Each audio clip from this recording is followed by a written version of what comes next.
예, 안녕하세요. 날씨가 많이 더워졌죠? 그래서 저도 간편한 복장을 입었습니다. 오늘은 종교 철학에 대해서 공부하는데요.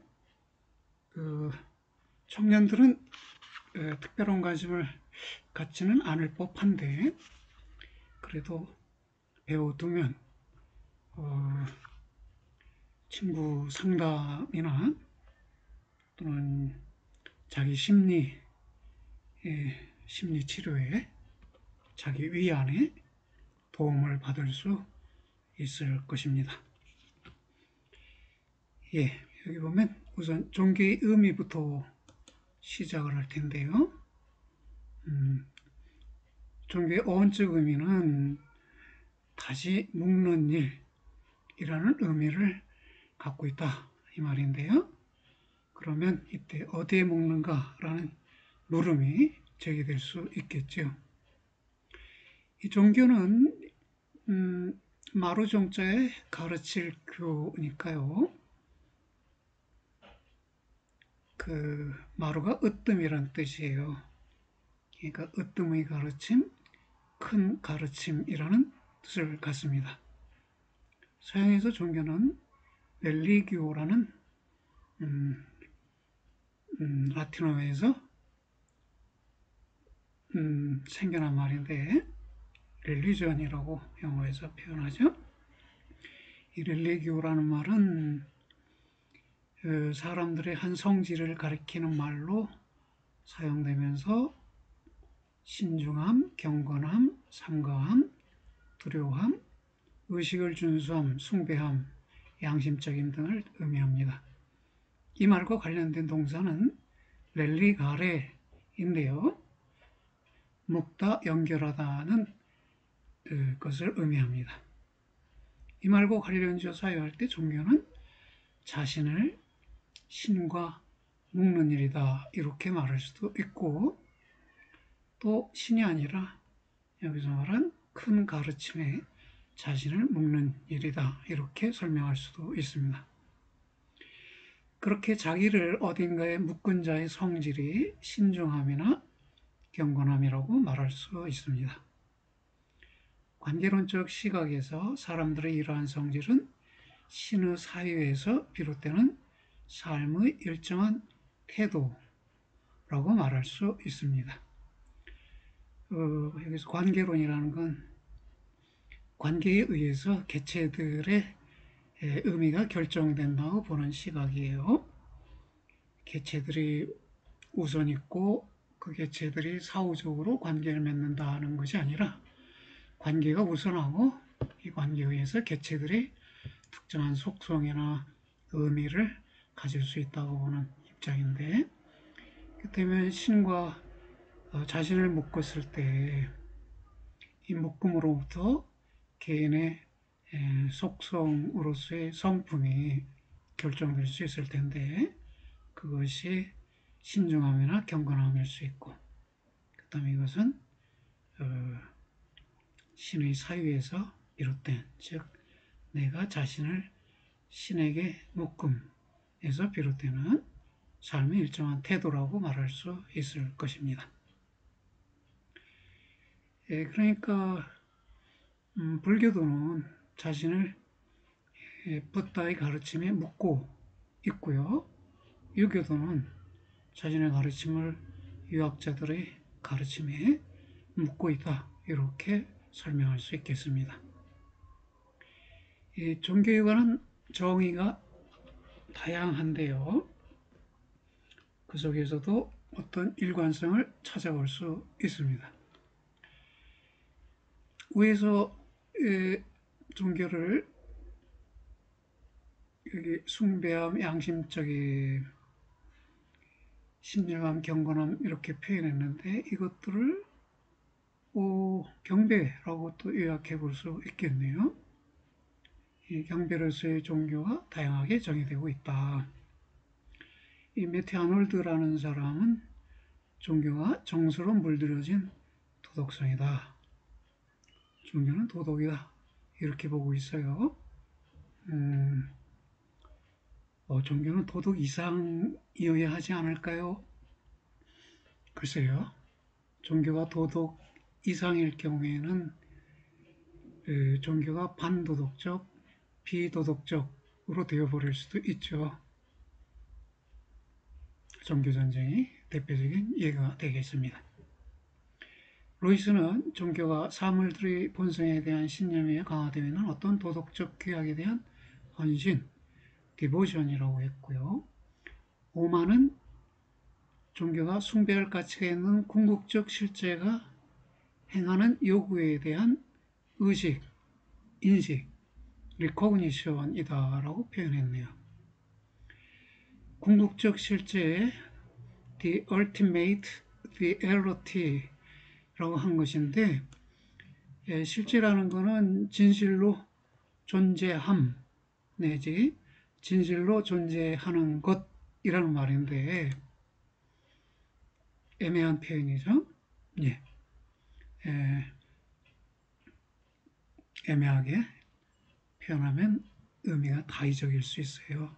애매하다라는 맛이 뜻이 여러 개다, 다의적이다 라는 것을 우리가 애매한 표현이라고 합니다. 일부러 다의적인 의미를 갖는 애매한 표현으로 실제라고 했어요. 기독교식으로 하면 하느님일 수 있고, 또 일상인으로 치면 옥황상제님일 수 있고, 천지신명일 수 있고, 불교식으로 말하면 할머니들에게는 아미타불, 죽은 후에 가게 되는 저승세계를 관할하는 붓다를 아미타불이라고 하는데요. 아미타불이 궁극적 실제라고 할 수도 있고, 또는 젊은 청년 불교도라면 the emptiness, 공이라는 거요. 색즉시공, 공즉시색 할 때 그 공, 이게 궁극적 실제이다 이렇게 말할 수도 있어요. 다의적인 의미를 갖는 표현이 일부러 선택되어 사용되고 있습니다. 베르토치는 종교의 핵심은 개인의 가장 중요한 가치들이 우주의 영속적 구조에 의해 지원되면서 이와 조화를 이루고 있다고 믿는 개인적 신념이다. 빌리프다. 이렇게 말했네요. 마르트는 스스로를 의롭게 하려는 개인의 노력, striving이다라고 말했고요. 비만은 종교는 스스로를 변형시킬 수 없는 인간들이 자신들을 변형시켜줄 힘을 지닌 것들에게 행하는 궁극적인 위임, ultimate commitment라고 했습니다. 종교학자들이에요. 종교학자들이 종교를 자기 나름으로 정의를 했는데, 자, 이 모든 것이 여기서 도덕성, 헌신, 인식, 신념, 노력, 위임, 이 모두를 한마디로 삶의 태도 이렇게 말할 수 있겠죠. 다양한 종의 일관성은 종교를 삶의 태도로 정의한다는 것입니다. 예, 종교는 당신은 종교적입니까? 이렇게 물었습니다. 종교는 자신의 가치들이 어떤 실제, 그것이 무엇이든 참으로 있는 것에 뿌리를 두고 있다는 확신, 컨빅션 아래서 사람들이 실제에 대해 믿고 느끼고 행하는 삶의 태도 방식이라고 정의할 수 있다. 그러면 당신은 종교적입니까? 라는 물음에 대한 여러분의 답변은 어떤 실제에 여러분의 삶에 뿌리를 두고 있다는 확신 아래서 그 실제에 대해 믿고 느끼고 행하는 어떤 태도 방식을 갖고 있는가 여부에 의해서 답변할 수 있겠네요.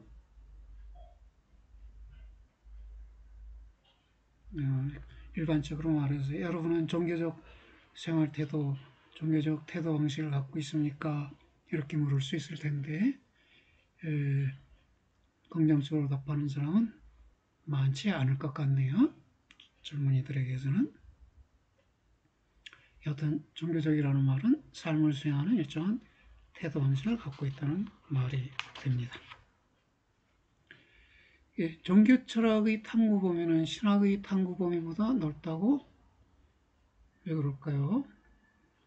종교 철학은 종교에 대한 철학적 탐구일 테고요. 신학은 신에 관한 학문이라는 말인데, 그러면 종교라는 말이 신이라는 말보다 범위가 넓다 이런 말인데, 여기서부터 볼까요? 신학은 종교 철학의 하나의 탐구 영역이자 탐구 대상이다. 신학이 신에 대해서나 신과 세계의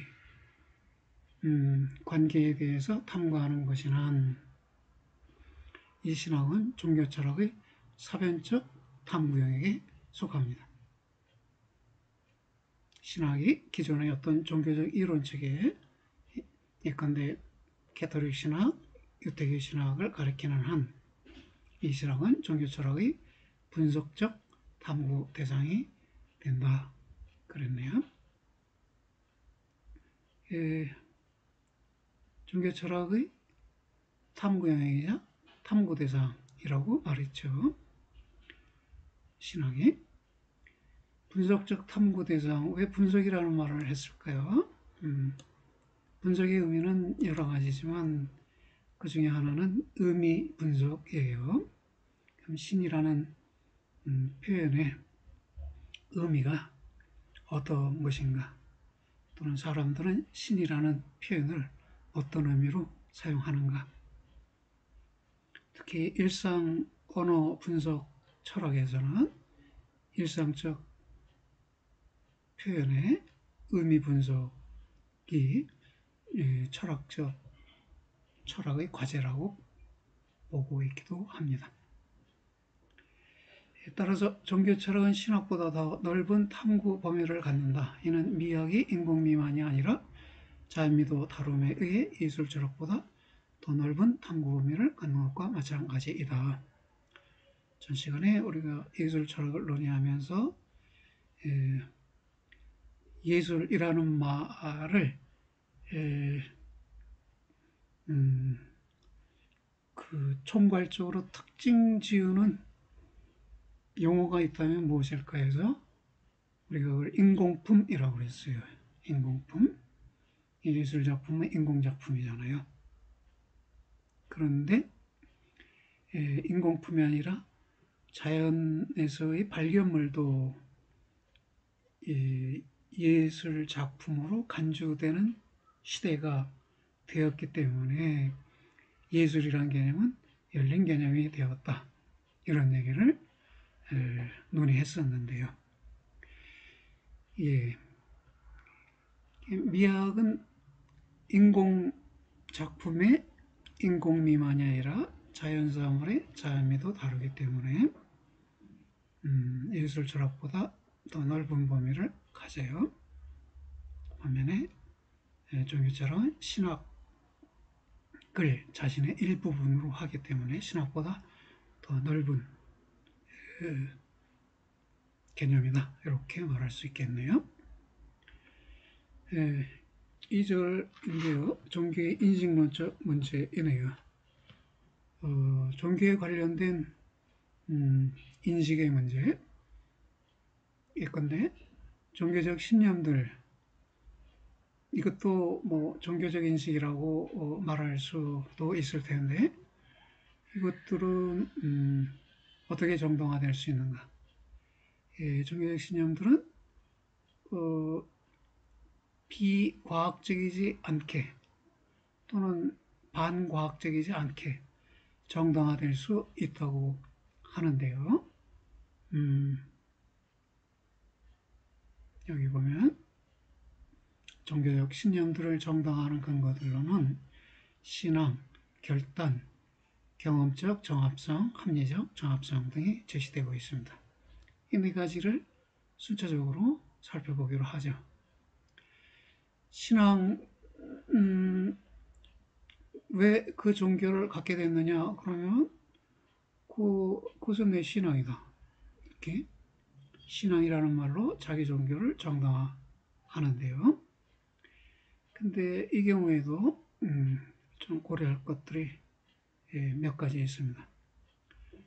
종교적 신념들을 정당화하는 가장 일반적인 근거가 신앙인데요. faith라고 표현하네요. 그것은 나의 신앙이다. 기독교는 나의 신앙이다. 캐토릭은 나의 신앙이다. 이슬람은 나의 신앙이다. 이렇게 대답할 수 있는데 이 자기 종교를 신앙에 의해서 정당화하는 것이 됩니다. 이 경우에는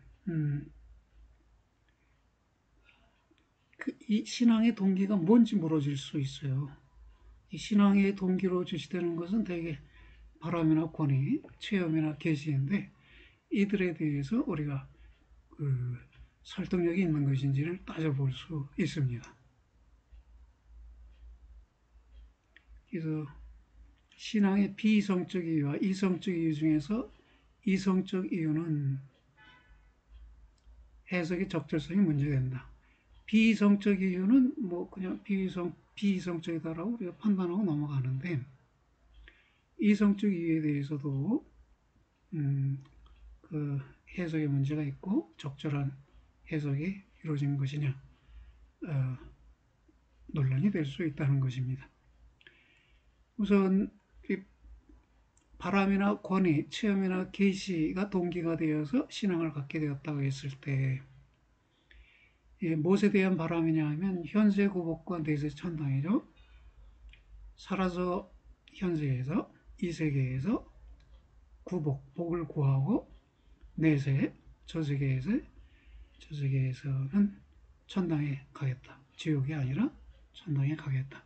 이런 바람에 의해서 종교를 가질 수 있죠. 권위에 해당하는 것은 권위자의 언행이나 집안의 문화입니다. 그러니까 부모님이 절에 다니거나 부모님이 성당에 다녔을 때 부모님의 권위에 의존해서 자녀들도 절이나 성당에 다닐 수 있는 것인데 이게 집안의 문화가 권위가 되었고 권위를 따라 신앙을 갖게 된 것이다. 이렇게 말할 수 있겠죠. 세 번째가 체험인데요.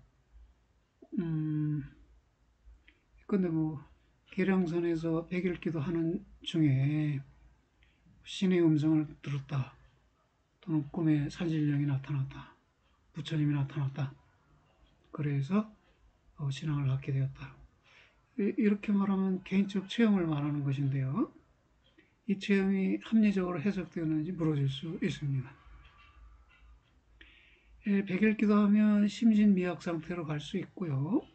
먹는 것도 부실하고 잠도 부실하고 그러면 환영이나 환청이 생길 수 있죠.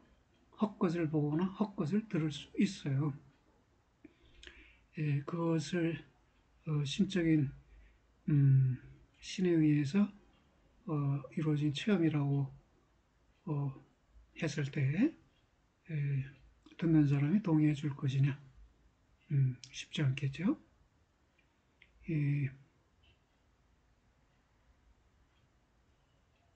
그래서 체험의 합리적 해석과 관련된 문제가 신앙과 관련된 이성적 검토의 사안이 된다.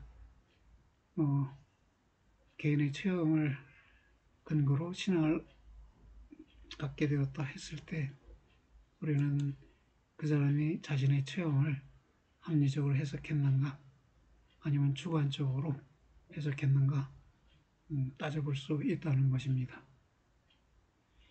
계시와 관련해서도 해석의 적절성의 문제가 발생합니다.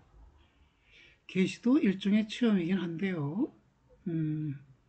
체험은 내가 중심이 되는 거라면 계시는 내가 아니라 신이 중심이 되어서 신이 자기를 내게 드러낸 것이에요.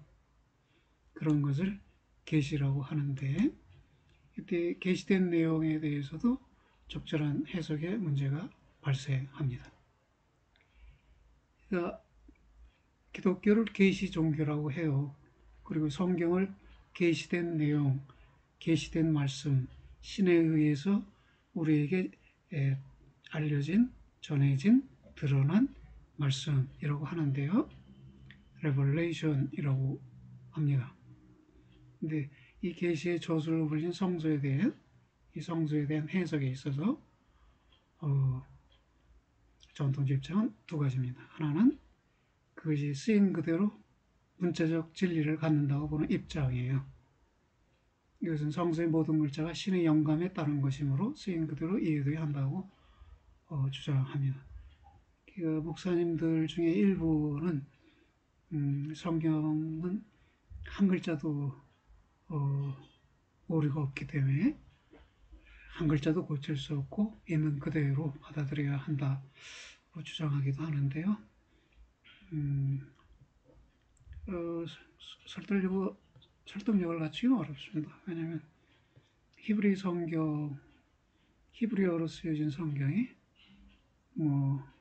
후대에 라틴어로 번역되어 라틴어가 또 독일어가 영어로, 영어가 한글로 그렇게 번역되어 오는 과정에서 그 낱말들 번역어 사이에 번역되는 낱말과 번역하는 낱말 사이에 의미가 완전히 동일한가요?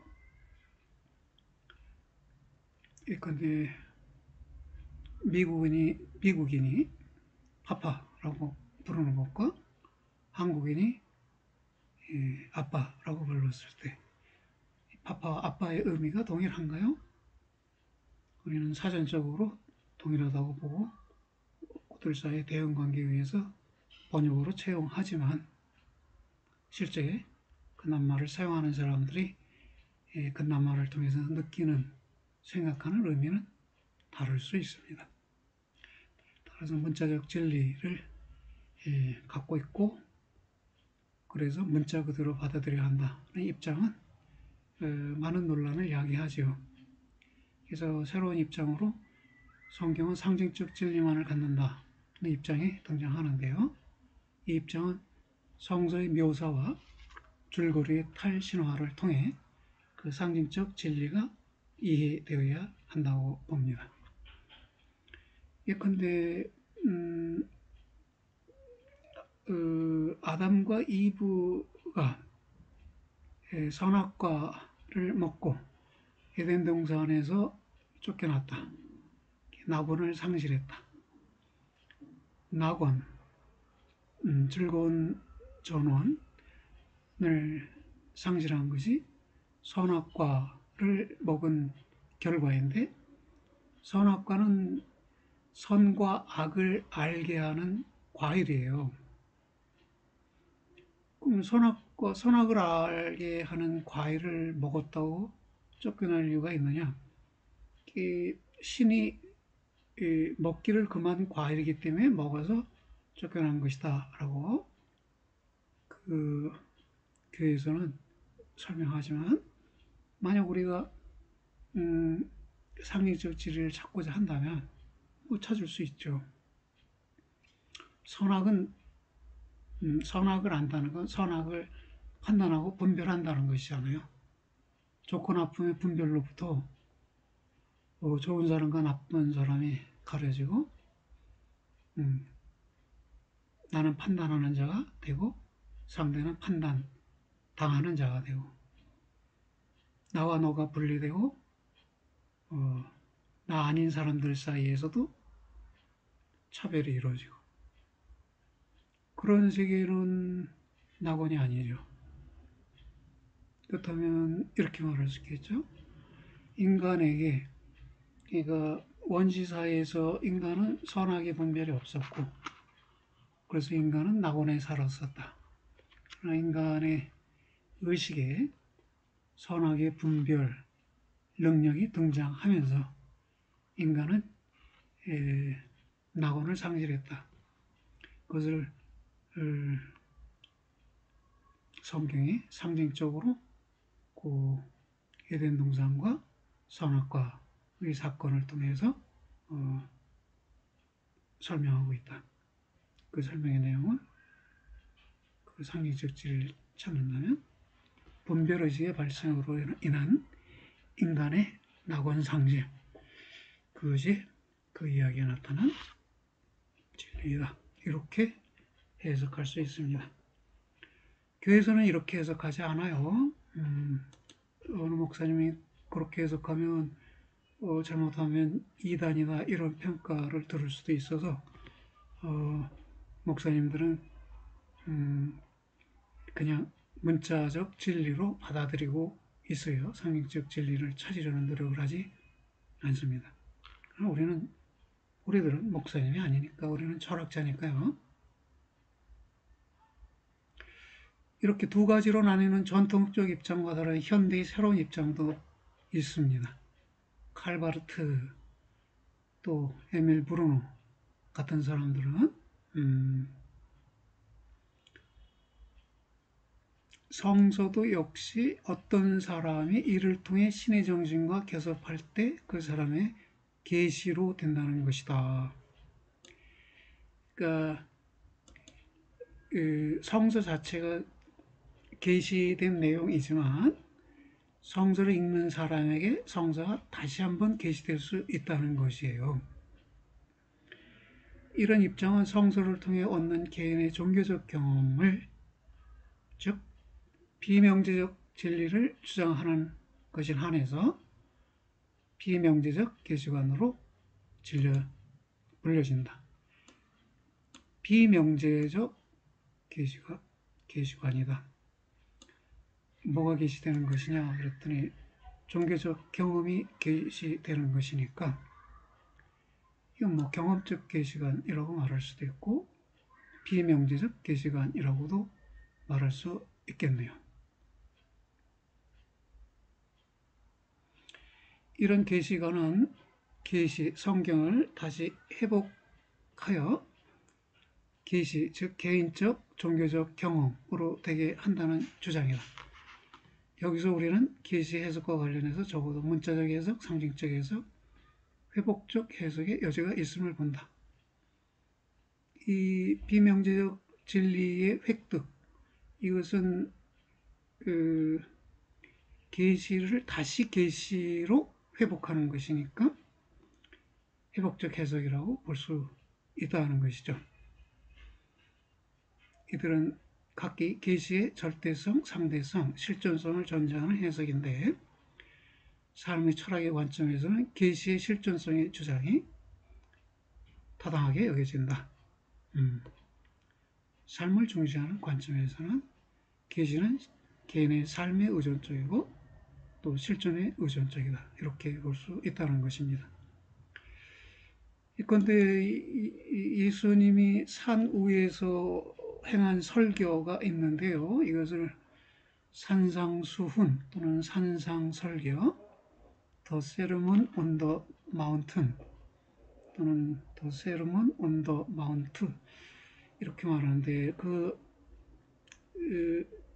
설교 중에 첫 기절은 심령이 가난한 자는 복이 있나니 천국이 저희 것이며 이런 것입니다. Blessed are the poor in spirit, for theirs is the kingdom in heaven. 이렇게 될 거예요. 심령이 가난한 자가 복이 있다. 왜? 이해가십니까? 예, 이해할 수 있을 거예요, 여러분. 마음의 욕심을 버리면 마음이 가난해지는 것이죠. 마음의 욕심이 많으면 마음이 부자인 사람이죠. 그런가요?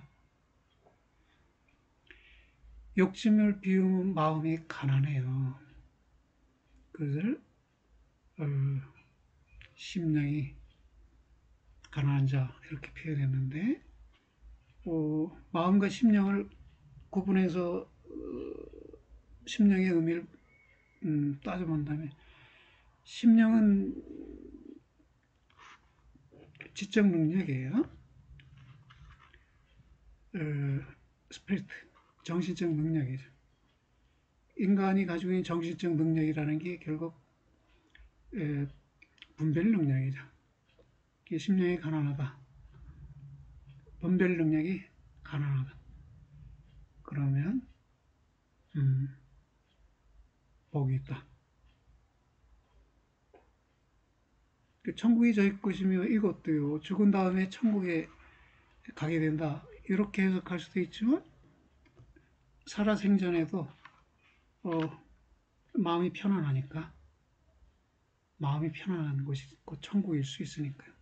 살아서 천국에 사는 것이다. 이렇게 해석할 수 있죠. 이런 해석은 산상수훈 속에 나타난 첫 번째 복음, 첫 번째 말씀, 첫 번째 명제를 자기 스스로 회복한 거예요. 그 의미를. 그래서 이런 회복적 해석이 이루어지지 않는 한에서 종교 생활은 뭐라 그래요? 고착화되고 형식화되고 관례화되고 의례화됩니다. 성경의 말씀을 매번 새롭게 자기 삶과 관련지어서 이해하고 이해된 의미를 나의 것으로 회복하고 나의 삶에 적용하고 할 때 종교가 살아있는 종교가 될 것입니다. 두 번째가 실존적 결단인데요. 나의 삶이나 내 안에서 어떤 시면을 발견할 때 종교적 신념의 실존적 결단이 이루어진다고 합니다. 이 볼트만이나 틸리 같은 기독교 신학자들인데요. 그들은 이 결단이라는 실존적 태도를 통해서 자기 신앙을 정당화할 수 있는데, 이 결단은 언제 생겨나느냐 하면 자기 안에서 어떤 시면을 발견할 때 생겨난다고 합니다. 그래도 시면이라는 것도 애매한 표현이죠.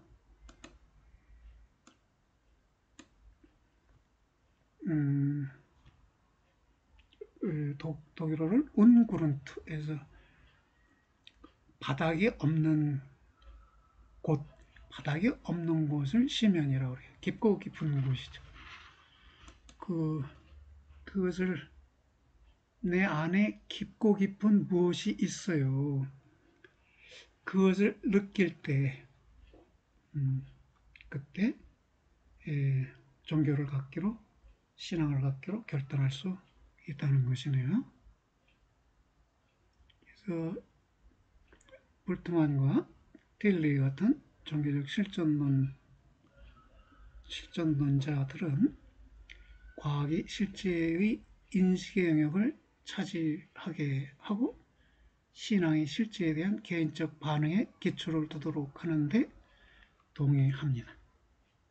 그래서 그들은 종교적 신념은 개인의 결단적인 실존적 반응으로 정당화된다고 봅니다. 틸리는 형이상학적, 신학적 진술들은 무엇이 존재하는가에 대한 진술들이 아니라 실제와의 익숙한 관계에 대한 진술들이라고 봅니다. 예컨대 신이 존재해야 한다는 진술은 내가 궁극적 관심을 갖고 실제에 반응할 때 나는 나의 삶에서 어떤 시면을 경험한다는 의미를 갖는다는 것입니다.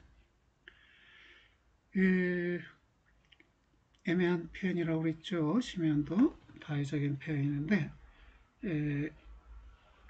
예를 들면 그런 거 자기 마음속에서 깊은 사랑을 느낀다든가 인류에 대한 깊은 연민을 느낀다든가 또는 평화라는 것이 인류에게 절실한 가치라고 느낀다거나 하면 자신의 삶에서 시면을 경험하는 것입니다. 여기서 실제라는 것도 애매한데요. 잠정적으로 세계라는 의미로 쓰겠습니다. 내가 궁극적 관심을 갖고 또는 지속적 관심을 갖고 실제 세계에 대해서 반응할 때 나는 나의 삶에서 어떤 시면을 평화나 사랑이나 자비와 같은 깊은 가치를 경험하게 되는데요. 이랬을 때 그 시면을 신이라고 부른다면 신은 존재하지 않는다고 말하는 것은 사람들이 자신들 안에서 아무런 시면도 만나지 못하고 있는 것이 아닌 한에서 무의미하다라고 말합니다. 여기서의 그 시면을 신이라고 부른다면 신은 존재하지 않는다 라고 말하는 건 무의미하다는 것이죠. 다시 말해 사랑, 자비, 평화를 우리는 신이라고 부를 수 있다는 것입니다. 좀 어색한가요? 신이 사랑이라는 말은 많이 들어보셨죠? 사랑이 신이라는 말은 못 들어보셨죠? 한번 생각해 보세요. 신이 사랑이겠습니까? 아니면 사랑이 신이겠습니까? 어떤 명제를 우리가 더욱 참된 명제로 받아들일 수 있을까요? 예, 아래에도 비슷한 이야기가 나오니까 좀 보래도 종교적 신념에 대한 개인적 실존적 이유의 한계도 있고 장점도 있다고? 그렇군요. 키르케고르는 신의 실존에 대한 요청, 포스츄레이트라는 것인데요. 철학적 용어예요. 불가피한 가정, 가정은 가정이고 가설은 가설인데 피할 수 없는 불가피한 가정, 불가피한 가설을 요청이라고 합니다. 그래서 신이 실존한다 하는 것은 요청은 요청인데 삶의 필요인 만큼 자의적이지 않은 요청이라고 말해요. 이 말이 강조하는 것은 신이 단지 하나의 요청일 뿐이라는 것이 아니라 오히려 실존하는 개인들이 신의 실존을 요청하는 일은 삶의 필요라는 것이다. 질병으로 인해서 매우 큰 어려움을 겪게 된 사람에게 신이 필요하지 않겠습니까? 질병 생활하는 사람의 삶에서는 신이 필요할 수 있겠죠. 뿐만 아니라 뜻밖의 행운을 만난 사람, 뜻밖의 즐거움을 얻은 사람에게도 신이 필요할 수 있어요. 예컨대 불임으로 자식을 낳지 못하던 부부가 병원의 도움을 통해서 아기를 갖게 되었을 때, 그러면 이 부부는 병원과 병원의 의사에게만 감사할까요? 아니면 그 이상의 감사의 대상을 필요로 할까요?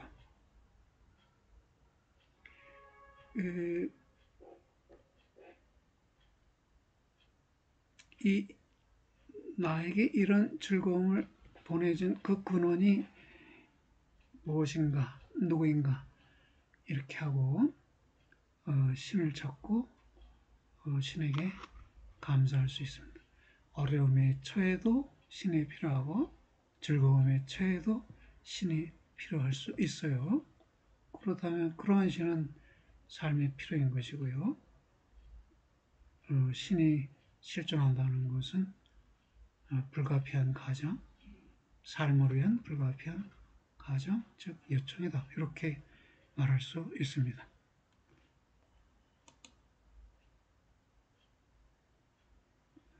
이런 입장의 실존론자들은 그 종교적 신념을 받아들이게 된 결정에 대한 개인적 이유들을 제시하는 식으로 반응하면서 정당화해요. 정당화 요구에 반응을 합니다. 개인적 이유들. 이런 입장은 과학에 충돌하지 않으나 과학적 심성의 소유자들에게는 설득력이 적다는 한계와 특정 종교의 신념을 정당화할 뿐만 아니라 다른 종교의 신념도 동시에 정당화시키게 된다는 한계를 갖는다. 근데 이 한계는 장점일 수도 있죠. 이 두 번째 한계는 종교 간의 상호 인정과 대화가 필요한 오늘의 시대에 있어서는 종교들의 상호 개방적 태도를 허용하는 장점이기도 하다. 그렇습니다. 그러니까 삶의 필요에 의해서 나는 기독교를 택했다 그랬다면 또 다른 사람은 나도 삶의 필요를 위해서 이슬람을 택했다 말할 수 있다는 것이에요. 그럼 둘 다 삶의 필요를 위해서 요청으로서 삶을 위한 요청으로서 종교를 택했을 때 그들 사이에 다투거나 논쟁할 이유가 없다는 것이죠. 종교 간의 상호 인정과 대화가 가능해진다는 것입니다. 세 번째는 경험적 정합성인데요. 경험적 정합성이 신앙을 정당할 수도 있다는 것인데요. 좀 더 넓히면 종교적 신념들을 정당할 수 있다는 것인데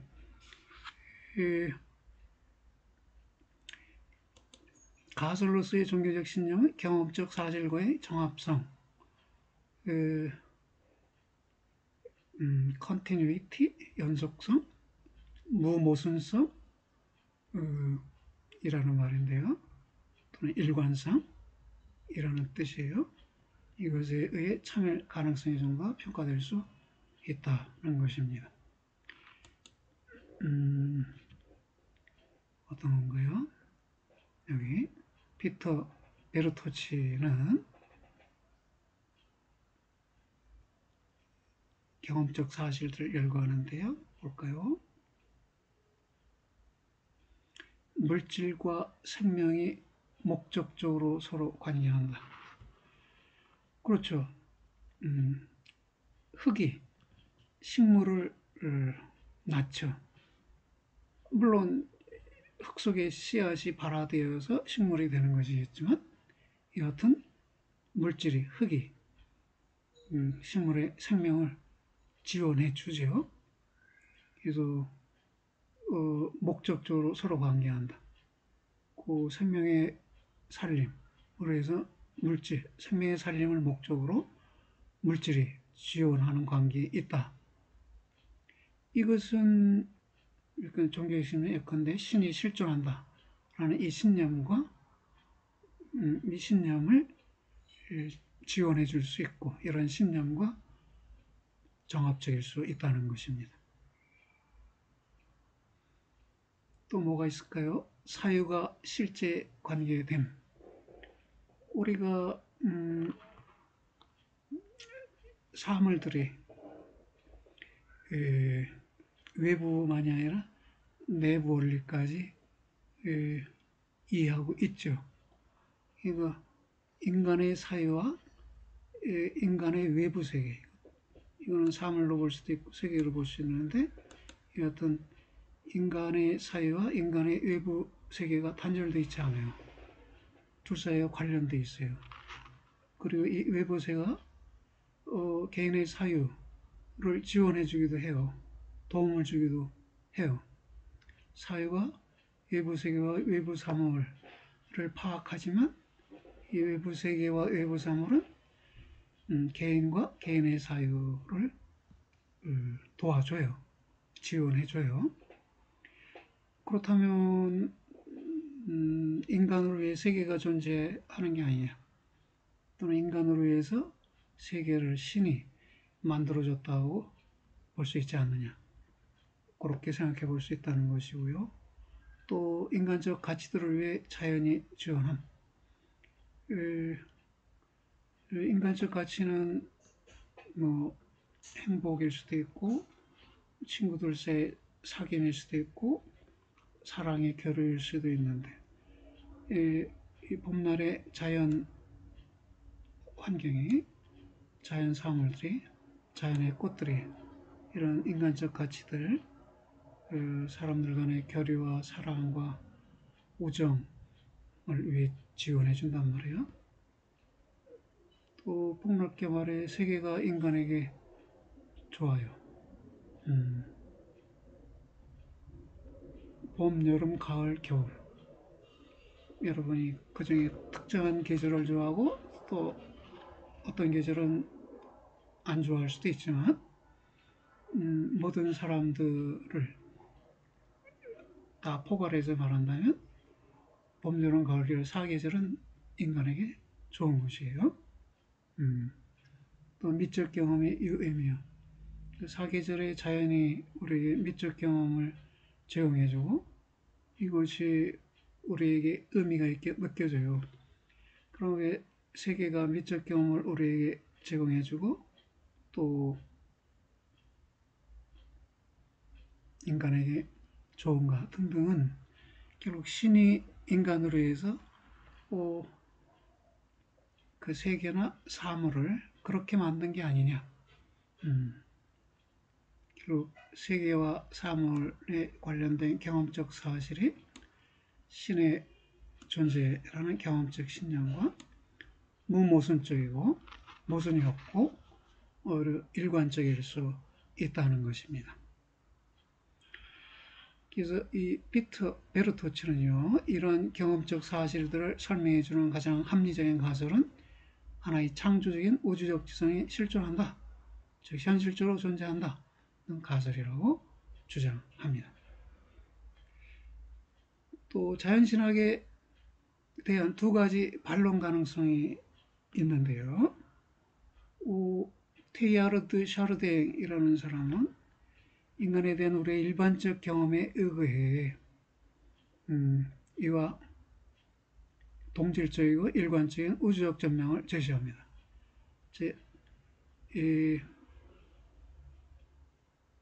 인간은 태어나서 자신을 계속적으로 발전시키가는 하나의 개체로 우리에게 경험되지요. 이런 일반적 경험에 대해 동질적이고 일관적인 전망은 전개되어가는 하나의 전체로서의 우주, 즉 발전되어가는 하나의 전체로서의 우주라는 것입니다. 개인도 발전 전개되어 가듯이 우주도 발전 전개되어 간다는 것이고요. 그래서 이 되돌릴 수 없는 방식으로 인격화하는 발전되어가는 우주 속에서 이루어지는 진화의 일관적 운동을 설명하기 위해서 신의 가설이 필요하다고 주장합니다. 샤르댕이요. 여기에 대한 반론이 있을 수 있는데요. 이 자연신학, 자연 속에서 신을 찾아내는, 신을 발견하는 논의를 자연신학이라고 하는데요. 그중 경험적 사실이 종교적 신념과 종합적이다라고 주장하는 사람들이 다 자연신학을 수립하려는 사람들인데요. 이들의 난점은 결론의 전제로 쓰인 경험적 증거들이, 즉 신이 존재한다는 결론의 전제로 쓰인 경험적 증거들, 즉 자연이 인간을 지원한다. 자연의 미적 경험이 인간에게 유의미한데 이것은 신이 인간에게 미적 경험을 제공해 주는 것일 수 있다. 이렇게 보았는데요. 그렇다면 자연이 제공하는 미적 경험, 이 경험적 증거인데요. 다른 사람들에게는 다른 결론에 이르게 하는 전제가 된다는 것입니다. 이 미적 경험은 그냥 자연으로부터 주어진 경험일 뿐이지 신의 존재를 정당화하는 게 아니다. 신이 없어도 미적 경험은 가능하기 때문에 미적 경험을 토대로 신의 존재를 주장할 수 없다. 이렇게 반론할 수 있다는 것이에요. 즉 동일한 경험적 증거가 신의 실존이 아닌 신의 부재, 존재하지 않음을 위한 증거가 되거나 또 신이 실존한다고 해도 하나의 존재자로서가 아니라 실제의 한 차원으로서 존재한다는 것에 대한 증거로 여겨진다는 것이다. 그 미적 경험이 인간에게 유의미하다면 그 미적 경험 자체를 신으로 보지 미적 경험 너머에 별개의 신을 가정하느냐 이런 반박이 주어질 수 있잖아요. 그렇다면 이 경험적 증거가 실제의 한 차원으로 간주될 수 있다는 것이에요. 신은 하나의 존재자, a being이라고 말했고요. 실제의 한 차원은 a dimension of reality 그랬어요. 그럼 세계의 한 차원, 세계를 구성하는 한 차원으로 보는 거예요. 어때요? 세계에는 어떤 차원이 있을까요? 공간적으로 3차원인가요? 시간적으로 4차원인가요? 그럼 이렇게 말할 수도 있죠. 세계에는 사랑이라는 차원이 있다. 세계에는 자비라는 차원이 있다. 세계에는 공감이라는 차원이 있다. 세계에는 미적 경험이라는 차원이 있다. 이렇게 말할 수 있어요. 이런 실제의 한 차원을 신으로 말하게 됩니다. 역시 어색한가요? 실제의 한 차원을 신이라고 하면 이때 신은 전지전능한 신이 아니에요. 제한된 능력을 가진 신으로 여겨지는 것이죠. 전지전능한 신을 가정하기 어려운 요소들이 있죠. 이 세상에 그 자연적 악과 도덕적 악이 많잖아요. 지금 우리가 겪고 있는 이 코로나 감염증은 자연적 재앙이죠. 신이 있다면 왜 이런 자연적 재앙을 통해서 인류가 고통을 겪게 하는가 이렇게 반론할 수 있잖아요. 그렇다면 답변하는 사람은 신도 능력의 한계가 있다. 신이 모든 걸 다 하는 게 아니다. 라고 말하게 되면 제한된 능력의 신으로 기존의 전지전능한 신과는 다른 신을 제시하는 게 되겠네요. 네 번째가 합리적 정합성인데요.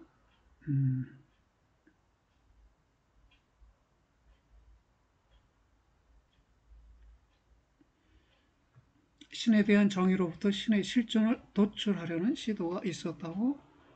예, 있었죠. 대표적인 게 데카르트인데요. 여기 볼까요? 신의 실존을 신의 정의로부터 도출하는 것이다. 어떻게 도출할 수 있나요? 이는 전제로부터 연역적으로 정합적인 결론을, 즉 전제와 무모순적인, 전제와 일관적인 결론을 추리하는 것이에요. 합리적 정합성에 따른 종교적 신념이 정당화된다. 이건데 신은 완전한 자이다. 이 신에 대한 정의죠. 이 첫 번째 전제가 되겠네요. 실존한다는 것은 완전성에 속하고 비실존, 즉 실존하지 않는다는 것은 불완전성에 속한다. 어때요? 여러분 동의할 수 있나요? 즉 있다는 것이 완전한 것에 해당하고 없다는 것은 불완전한 것에 해당한다는 것입니다. 이것은 두 번째 전제가 되는데 여기서는 개념의 분석이 이루어졌네요. 즉 실존이라는 여기 완전한 자라고 했을 때 완전자 지닌 속성인 완전성이라는 개념을 분석해서 완전성 개념 속에는 실존이 속하고 비실존은 속하지 않는다. 왜냐하면 비실존은 완전성이 아니라 불완전성이기 때문이다. 이렇게 분석해낸 것이에요. 그러면 결론이 내려질 수 있는데 첫 번째 전제 신이 완전한 자이고 두 번째 전제 완전성의 실존이 속함으로 결론 신은 실존한다. 네, 이런 추리입니다. 이렇게 말할 수도 있겠죠. 신이 완전한 자이고 완전한 자에게는 실존이 그 속성으로 속함으로 따라서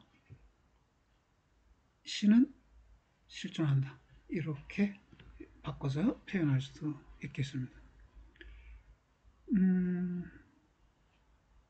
그렇죠. 뭐 이 외에도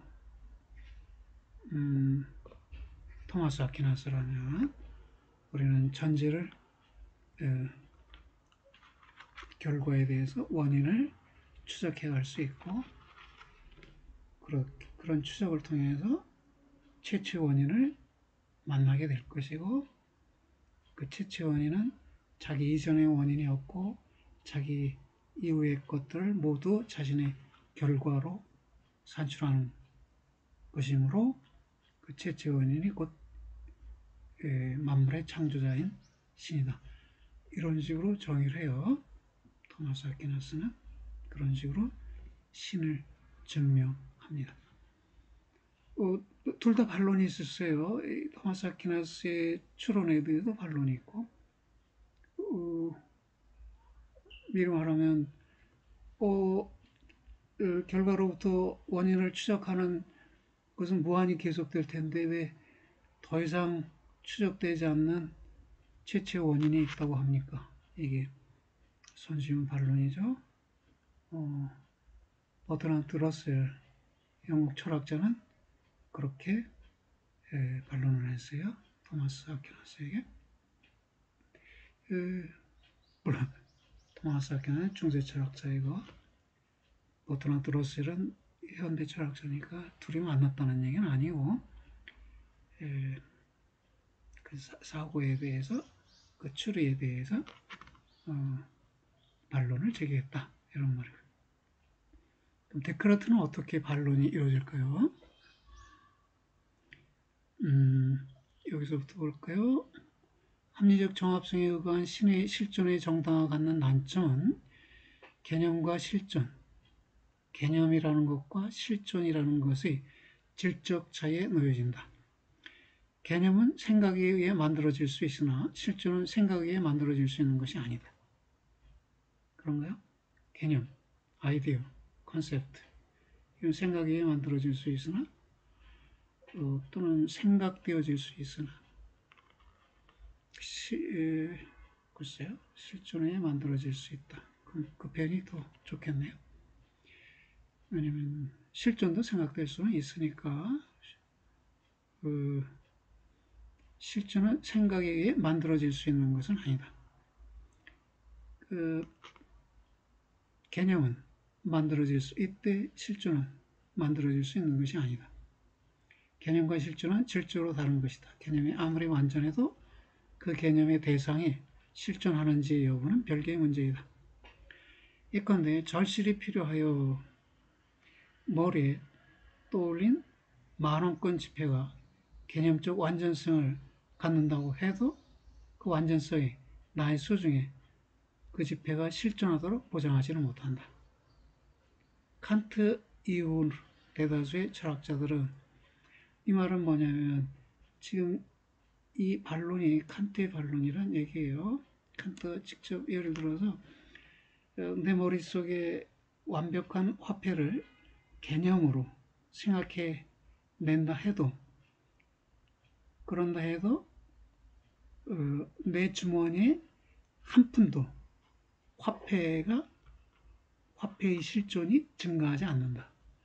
그 머릿속에 완벽한 뭐 100달러 또는 100마르크 이 지폐를 생각한다고 해도 내게는 한 푼도 화폐의 실존이 증가하지 않는다는 거예요.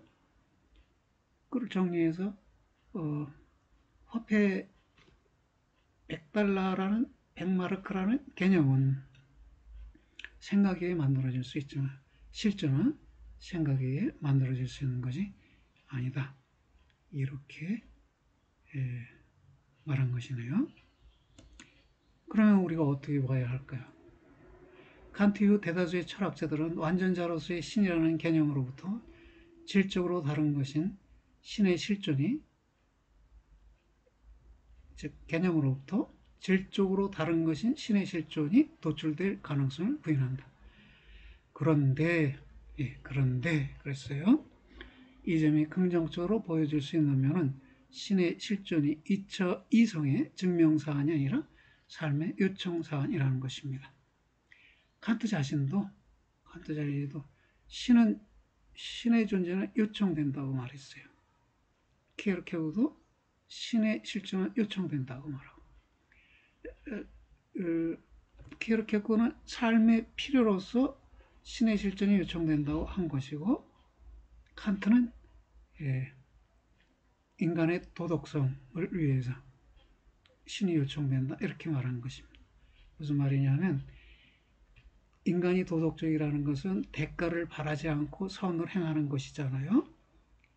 그런데 우리 모두는 대가를 바라지 않고 선을 행하는 사람에게 복이 주어지기를 바란다는 것이에요. 또 하나, 선을 실현하기를 원하는 사람은 선의 완전한 실현을 위해서 많은 시간이 주어질 필요가 있다는 것이에요. 그런 사람에게는. 그래서 칸트는 인간의 영혼은 불멸하고 신이 실존하고 그 신이 영혼에게 보답을 해주고 또 영혼은 완전한 선의 실현을 위해서 지속적으로 노력하게 된다. 이것이 도덕성이 의미 있게 성립하려면 요청되어야 할 세 가지 사안이에요. 영혼 불멸, 신의 존재, 신에 의한 보상. 칸트는 그렇게 해서 신이 요청된다고 말했습니다. 이성으로 신이 증명될 수는 없어요. 이성에 의한 신 증명의 노력은 중세 기독교를 통해서 지속되어 왔지만 철학자들은 신학자들은 그런 증명에 동의할 수 있어도 일반 철학자들은 그런 신존재의 이성적 증명에 동의하지 않습니다. 그건 증명될 수 없다고 보고 오히려 신은 요청되는 것이다. 이렇게 보고 있습니다. 우선 여기까지 하고요. 다음 시간에 뵙도록 하죠. 여러분 수고들 하셨어요.